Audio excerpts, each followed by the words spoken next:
పాత క్రిమినల్స్తో కొత్త ఆర్గనైజేషన్ ఒకటి స్థాపించడం జరిగింది. అదే జనరక్షణ సమితి. ఈ జనరక్షణ సమితిగా ముఖంగా తెలియజేసినప్పుడు అసలు ప్రాథమిక బాధ్యత ఈ జనరక్షణ సమితి అనేది జగన్మోహన్ రెడ్డి పరిరక్షణలో జరుగుతున్నటువంటి సమితి అని, జనరక్షణ సమితి ఆధ్వర్యంలో ఏ హత్య జరిగినప్పటికీ అది జగన్మోహన్ రెడ్డి కౌంట్లో జమ చేయాల్సి వస్తుందని నేను మనవి చేస్తున్నాను. 2004 సెప్టెంబర్ 7వ తేదీ పరిటాల రవీంద్ర అనుచరుడు తగరకుంట ప్రభాకర్ హత్య జరిగింది.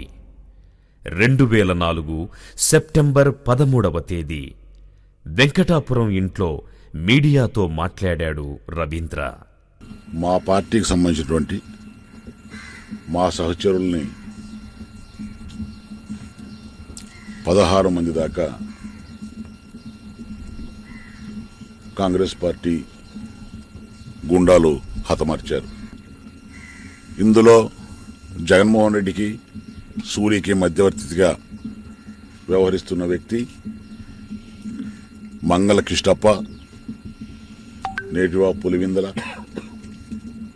ఇతను జగన్మోహన్ రెడ్డికి చాలా సన్నిహితుడైనటువంటి విషయం కూడా ఎన్నోసార్లు పత్రికల్లో ప్రచురితమైంది.